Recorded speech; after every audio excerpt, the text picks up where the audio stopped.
we're going to talk about ADHD, which stands for Attention Deficit Hyperactivity Disorder. If you have a child who has ADHD, I have great compassion for you. I think it's a really tough thing to find out that your kid has ADHD because it's something that you're going to have to deal with for a very long time and help your child to manage. And I know sometimes people don't quite understand what it's like to be in your shoes and to be in your child's shoes. We're going to talk about what ADHD is and some strategies that I think can be helpful to you. People with ADHD have problems paying attention, excessive activity, difficulty controlling behavior, and they can also have a hard time regulating their moods. So children who have ADHD have a lot of difficulty with organization. A lot of times they also have very messy handwriting. They often lose things. They have a lot of difficulty with following directions. They may have trouble sitting still. They act without thinking, so they can be pretty impulsive. They can get mad and frustrated very, very easily. They often have trouble controlling what they say and what they do. They might also perform very poorly in school. Children with ADHD may be easily distracted, miss details, forget things, and frequently switch from one activity to another. They have difficulty maintaining focus on one task, and they become bored with a task only after a few minutes. They seem to not be listening when spoken to. They daydream, become easily confused, and may even move slowly. They have difficulty processing information as quickly and accurately as others. They struggle to follow instructions and have trouble understanding minute details. They fidget and squirm in their chairs, talk nonstop. You may see them dash around, touching or playing with anything and everything in sight. They may be constantly in motion. Having difficulty doing quiet tasks or activities may be something that you observe in an ADHD child.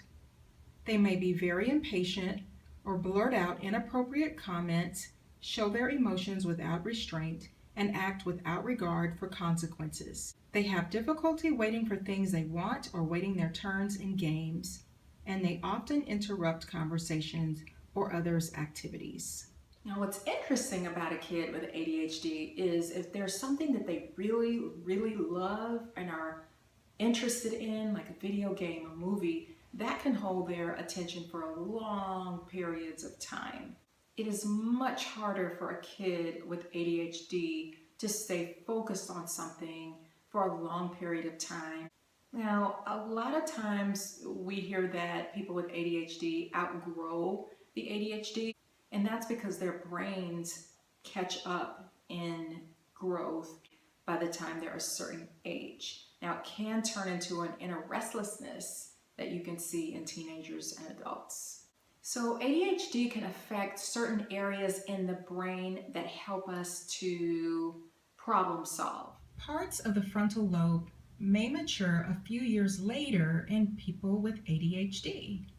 The frontal lobe is the area of the brain that's responsible for planning, attention, decision-making, the ability to delay gratification, problem-solving, judging, motivation, impulse control, and social behavior. The best place to observe ADHD behavior is in the classroom because that teacher has a whole room full of kids who are the same age, so it's a great place to compare. Some kids may show hyperactivity in other areas, like at home or in other environments, at church, and in the classroom. That's where the kid really needs to pay attention and stay focused. Working with children who have ADHD for so many years, you almost have to develop an eye for it. But if your kid is going to school and every single year your kid has the same problem and it's different teachers telling you the exact same thing, then that's a red flag. The problem with denial is we're dealing with another human being. So a parent's natural reaction is to protect, defend, become angry, but it's the child's life. And so if we don't step in and help this kid with what it is that they're having difficulty with, because we're in protection mode and we want to keep them safe, they're the ones that are going to have to live this life. And if we don't address it at a young age, the older they get, the harder it gets. The higher the grade level, the more difficult the education is. So if they've missed the basics in pre-kindergarten, kindergarten, where they're learning their letters, their sounds, how to count, it just makes it harder and harder for them to catch up. I've seen a lot of kids be diagnosed with learning disabilities when that's not the problem at all. The problem is they have ADHD, hyperactivity, and it hasn't been ruled out, or it was caught so late that now they're behind and it looks like a learning disability when it's really not. If your brain operates in such a way that it keeps you from being able to focus, sit still, manage your moods better, you're gonna have a harder time than other people. And ADHD kids, by the way, are usually above average intelligence. So they are very smart, but there's something in their brain that's not helping them to filter out information the same way that other people can. What are some things that I've noticed about kids with ADHD? They usually are the kids with the pencils making drum beats. That's just sort of an aside. Many times children with ADHD, they have this perception that kids are picking on them because they are very hyper. You could observe a kid with ADHD bumping into somebody and then accusing that kid of bumping into them. They're overstimulated, they feel overstimulated, and they're not quite understanding that social arena. Kids are definitely more active the younger they are, the more energetic they are, and some of that is age appropriate and normal. So sometimes out of context, a parent can think they have a hyperactive kid and that kid isn't hyperactive at all. Also too, if you know anything about myers-briggs, sometimes children who are SP children, they have the temperament of the SP child. They might get labeled as being hyperactive when they're not hyperactive at all. SP children and adults can like being on the move and being more spontaneous. But sometimes when we see those traits in children, we automatically assume that they're ADHD. SP children can be full of excitement and energy. They might be always on the go or pushing limits. They might be more competitive. These children can be full of fun and laughter and always cracking jokes, entertaining people around them. You might observe them leaping out of their seat in the classroom to go up to the teacher, to talk to the teacher and say different things, or just be a little bit more impulsive, but it's just not the same as ADHD. They can still have certain periods of time where they can focus and get things done. For some people, that maybe that kid has ADHD when it's not ADHD at all. They just haven't been disciplined very much. They haven't been challenged to sit for some periods of time or focus. Okay, so what can happen if you don't treat a child who has ADHD? It can lead to academic failure, poor self-esteem. It could lead to alcohol or drug addiction. It could lead to delinquent behavior. And they can also have a lot of trouble interacting with their peers. So, what can be done to help kids with ADHD? And what can parents do? I would say number one, you want to get them evaluated by a doctor or by a psychiatrist. The best remedy for ADHD is medication. Without the medication, I just haven't seen very many good results. I've seen people try different things, try changing their diet, try changing different things like that.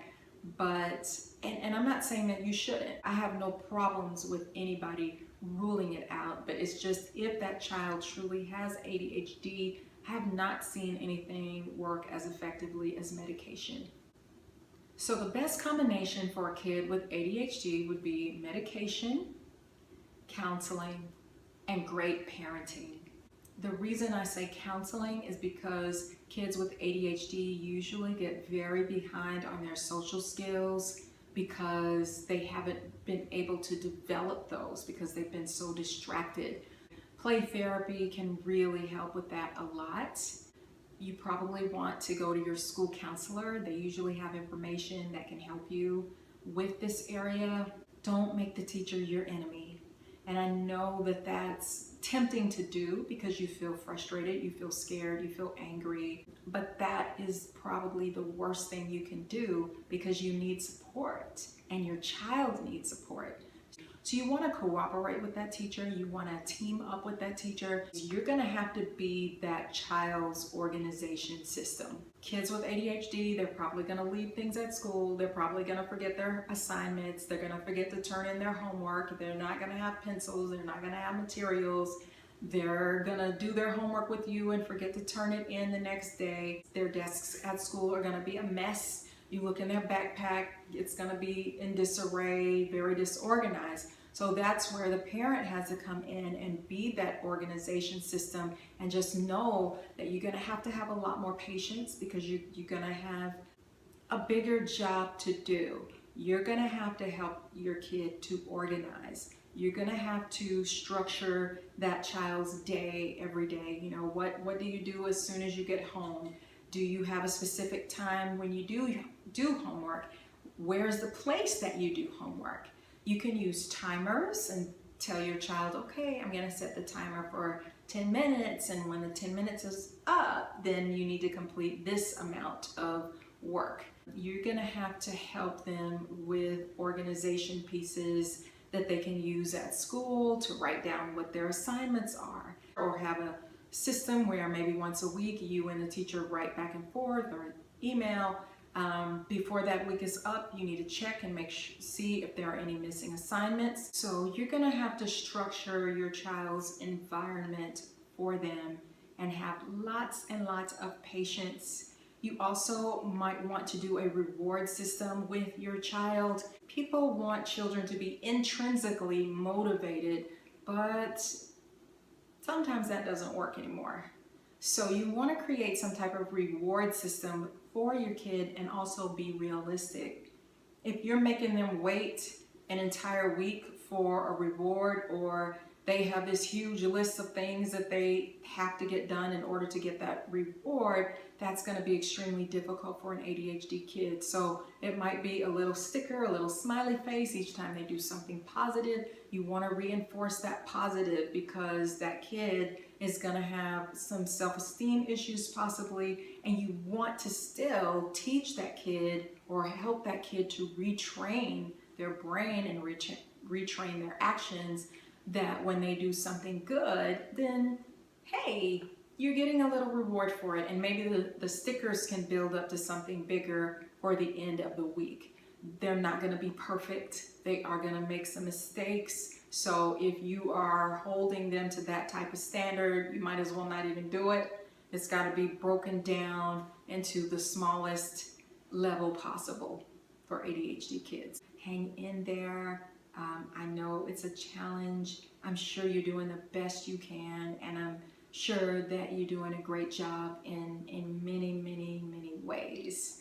Okay, well, I hope you enjoyed this video. Please give me a thumbs up, hit the subscribe button, and check back for more videos every Monday. Enjoy your day. Bye.